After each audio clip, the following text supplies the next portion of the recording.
ఇక మేము అమెరికాకు బయలుదేరాలి. రేపు కానీ ఎల్లుండి కానీ యుఎస్కి టికెట్స్ బుక్ చేయి. నీలవేణి అంటే ఏంటో, నీలవేణి అర్హత ఏంటో ఇక్కడ కొంతమందికి చాలా స్పష్టంగా తెలియాలి.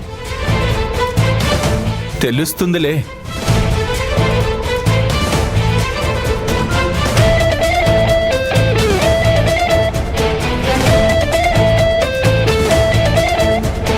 అయినా వీసా పేపర్స్ చూసైనా నీలవేణి స్థాయి ఏంటో, స్థానమేంటో ఆ మనుషులకి బాగా అర్థమవుతుందిలే.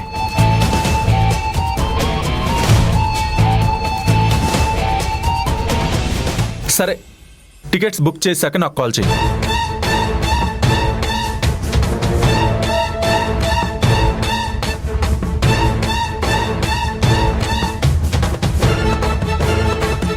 How funny it is. నీలవేణికి వీసా వచ్చిందా? అసలు నీలవేణికి వీసా ఇచ్చిన బుద్ధి లేని వాడెవడో నాకు అర్థం కావడం లేదు.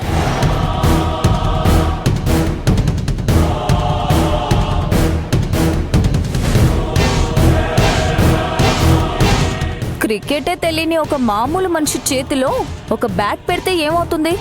మొదటి బాల్కే డకౌట్ అయిపోతాడు. ఈ నీలవేణి పరిస్థితి కూడా అంతే.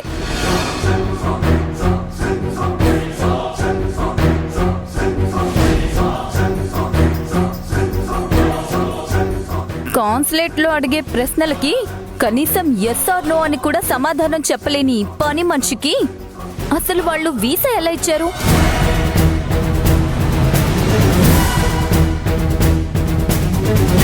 హరిత, నా భార్యను చాలా అవమానిస్తున్నావు. ఇందులో అవమానించడానికి ఏముంది? అసలు విషయమే కదా చెప్పాను. నువ్వే చెప్పు. గట్టిగా ఇంగ్లీష్లో ఒక ప్రశ్న అడిగితే సమాధానం చెప్పలేదు. పక్కన నువ్వు లేకపోతే కనీసం విమానం డోర్ దగ్గర కూడా వెళ్ళలేదు. అలాంటి దానికి వీసా వచ్చిందంటే చాలా విచిత్రంగా ఉంది.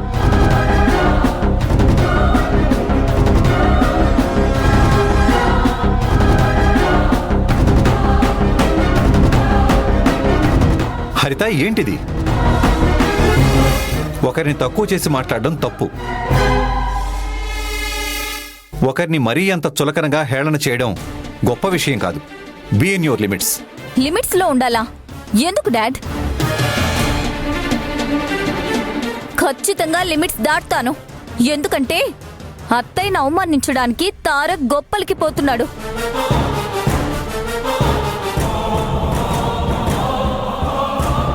అత్తయ్యని బాధ పెట్టడానికే ఆ నీలవేణి గురించి లేనిపోని గొప్పలన్నీ చెప్తున్నాడు.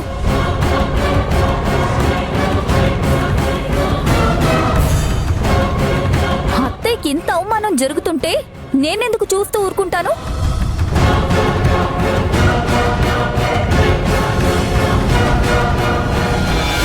నువ్వు అడగడం తప్పు కాకపోవచ్చు హరిత. నువ్వు అడిగే విధానం తప్పు అంటున్నారు డాడీ. మనమంతా ఒక కుటుంబం. కొంచెం తగ్గి మాట్లాడితే బాగుంటుంది. ఎందుకు తగ్గాలమ్మా? ఎందుకు తగ్గాలి? మన అనుకున్న వాళ్ళకి అవమానం జరుగుతుంటే మనమే తోడుగా నిలబడాలి.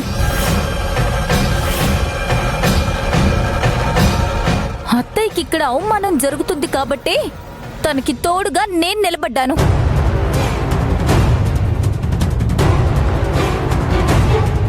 తన గొంతుగా నేను ప్రశ్నిస్తున్నాను.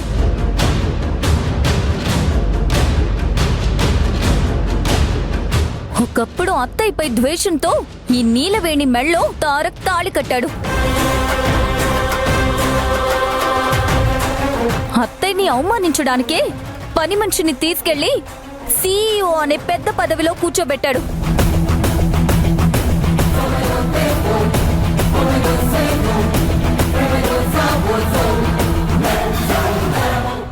నిజాలు తెలియకుండా నాలుక ఎటు తిరిగితే అటు మాట్లాడుకు హరిత. నా నాలుక ఎటు తిరిగినా నేను మాట్లాడేది నిజమే కదా.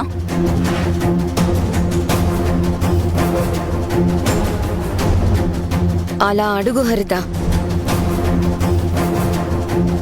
ఇన్ని రోజులు అడిగేవాళ్ళు లేరు కాబట్టే వీడికి ఇష్టం వచ్చినట్టు వీడు చేసుకుంటూ పోతున్నాడు.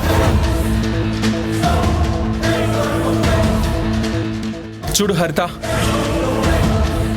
నువ్వన్నట్టు ఆవిడ గారి మీద కోపంతోనే నేను నీలవేణి మెడలో 3 ముళ్ళు వేశాను.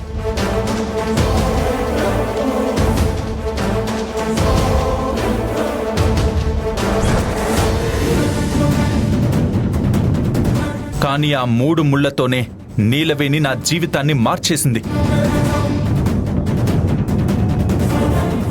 ఆ జీవితానికి ఒక అర్థం వచ్చేలా చేసింది.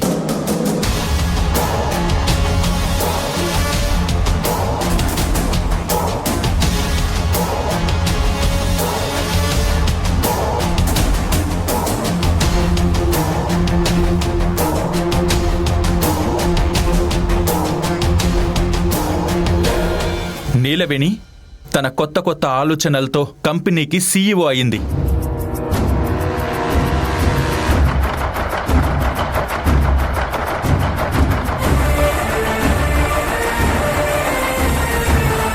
అహర్నిశలు కష్టపడుతూ కంపెనీని నెక్స్ట్ స్థాయికి తీసుకెళ్లడానికి ఎంతో కృషి చేస్తోంది. అది నా నీలవేణి అంటే. నీలవేణి గురించి ఏం తెలుసని నువ్వు ఇష్టం వచ్చినట్టు వాగుతున్నావు?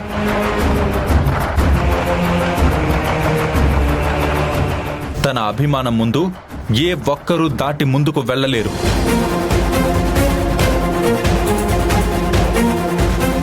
తన ప్రేమ ముందు ఏ ఒక్కరి ప్రేమ సరి సమానంగా నిలబడలేదు.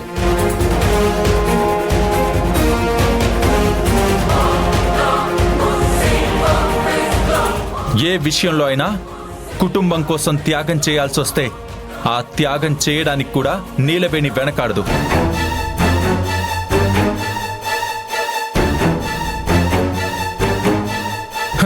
నువ్విలా రోజంతా నిలబడి నీరసించిపోయే వరకు నేను నీలవేణి గొప్పతనం చెప్పగలను.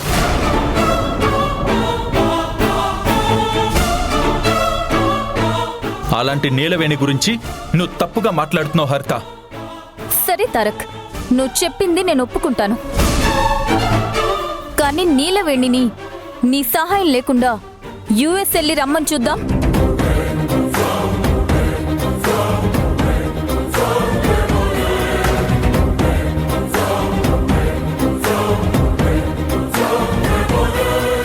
అమెరికా వరకు ఎందుకు, ఈ సిటీ పొలిమేర దాకా కూడా ఒంటరిగా వెళ్ళి రాలేదు.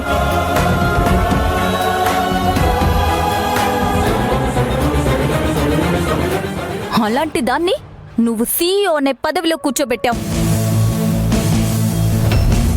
ఆ పదవికే అర్థం పర్థం లేకుండా చేశావు.